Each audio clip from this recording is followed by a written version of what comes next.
There's one date in your divorce that can be worth tens of thousands of dollars. Couples fight about it all the time, and most people don't understand why it matters. It's your separation date. Today I'll show you why this single date carries so much weight, how it's actually determined, and why you want to get it right.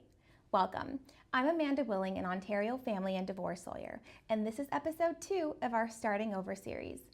Last week we covered what legally happens when you separate. Today we're zooming in on the date itself because in Ontario it's the anchor for your entire property settlement.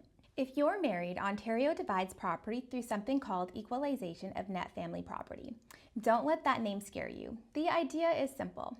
You each take a snapshot of your net worth on 2 dates, the day you got married and the day you separated.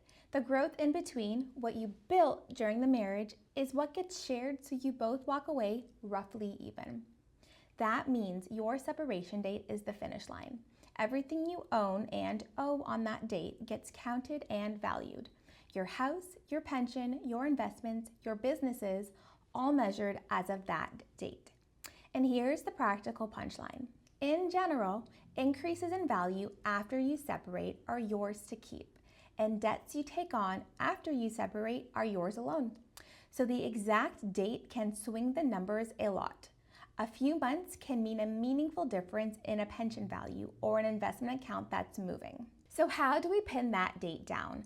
Legally, your separation date is when you began living separate and apart with no reasonable prospect that you'd get back together. Sometimes that's obvious. There's a clear event. Someone moves out, there's a conversation that ends things, but often it's gradual, and that's where it gets fuzzy. Remember, you could be separated while still living in the same home. So the question becomes, were you really living separate lives? Separate bedrooms, separate finances, no longer doing things as a couple, telling family or close friends. Those are the kinds of things that point to a real separation date. And a quick common question. If you try to reconcile, does that reset the clock? A genuine attempt usually does not. Brief reconciliations generally don't restart everything, but it depends on the facts. So get advice if that's your situation. Here's why this turns into a fight. One spouse might want an earlier date, maybe to leave out a bonus, an inheritance, or growth in an account that came later.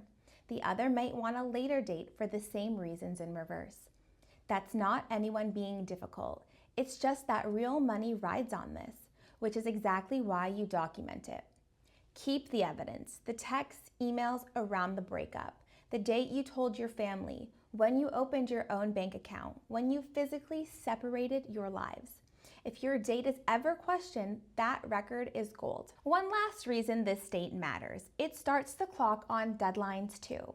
In Ontario, there are time limits to bring an equalization claim. Generally, the earliest of 2 years after your divorce is final or 6 years after you separate. I'm not saying this to alarm you. I'm saying it so you don't accidentally sleep on your rights. If you've been separated for years without sorting out property, talk to someone sooner rather than later. So the bottom line, your separation date is the anchor for your whole property settlement. Nail it down. Keep the evidence of it.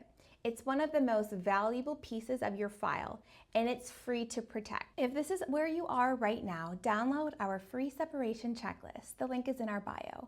It walks you through things to look out for and what to do in the first few weeks after your separation.